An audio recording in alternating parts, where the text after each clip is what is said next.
বদলাচ্ছে হাওয়া, বদল হচ্ছে দৃষ্টিভঙ্গি, বদলে যাচ্ছি আমরাও, শুধু বদল নেই বিশ্বাসযোগ্যতায়, বদল নেই নিরপেক্ষতায়, বদল নেই সিদ্ধারায়, বদল নেই আপনাদের অটল আস্থায়। নতুন বছরে নতুন শুরু 14ই জানুয়ারি থেকে নতুন রূপে টিভি 9 বাংলা। সব খবর সবার আগে টিভি 9 বাংলা। টিভি 9 বাংলা, না দেখলেই নয়। শীতের শহরে আবার অগ্নিকাণ্ডের খবর পাওয়া যাচ্ছে। বেহালার রবীন্দ্রনগরে একটি আবাসনে বিধ্বংসী আগুন লেগে যায়, মুহূর্তে আগুন ছড়িয়ে পড়ে। এই মুহূর্তে পরিস্থিতিকে আমি জানবো, আমার সহকর্মী সৌভিক রয়েছেন। সৌভিক, কিভাবে আগুন লাগে, এখন কি পরিস্থিতি, আগুন সম্পূর্ণরূপে কি নিয়ন্ত্রণে এসেছে? দেখো, তোমাকে প্রথমেই জানাই, এটা বেহালা রবীন্দ্রনগর নয়, এটা মহেশতলা রবীন্দ্রনগর থানার অন্তর্গত 6 নম্বর ওয়ার্ডের হাজি রতন দুর্গাপাড়া।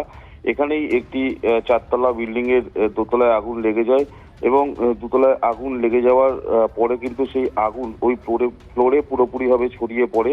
ঠিক বিকেল 5:30 পৌনে 6টা নাগাদ এই আগুন লাগে। তখন ভিতরে যে কজন মানুষজন ছিল তারা সঙ্গে সঙ্গে সেখান থেকে বেরিয়ে আসে। সাধারণ মানুষ আগুন নেভানোর চেষ্টা করলেও সেই আগুন দ্রুত ছড়িয়ে পড়ে। পরবর্তীকালে দমকলের ইঞ্জিনকে খবর দিলে দমকলের 2টি ইঞ্জিন এসে আগুন নেভানোর কাজ করে। এখন আপাতত আগুন নিয়ন্ত্রণে, তবে বেশ কিছু জায়গায় পকেট ফায়ার রয়েছে, সেগুলো নেভানোর কাজ চলছে। হতাহতের কোনো খবর নেই। বেশ, ধন্যবাদ সৌভিক। আপনাদের আরও একবার জানিয়ে রাখি, মহেশতলার রবীন্দ্রনগরের একটি আবাসনে আজ আগুন লেগে যায়। দমকলের 2টি ইঞ্জিনের সাহায্যে আগুন অনেকটা নিয়ন্ত্রণে এনেছেন দমকল কর্মীরা।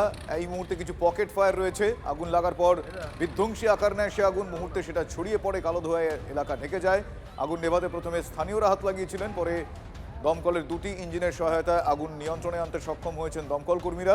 এই মুহূর্তে কিছু পকেট ফায়ার রয়েছে, ফলে আগুন নেভানোর কাজ অনেকাংশেই সম্পন্ন, পরিস্থিতি নিয়ন্ত্রণে।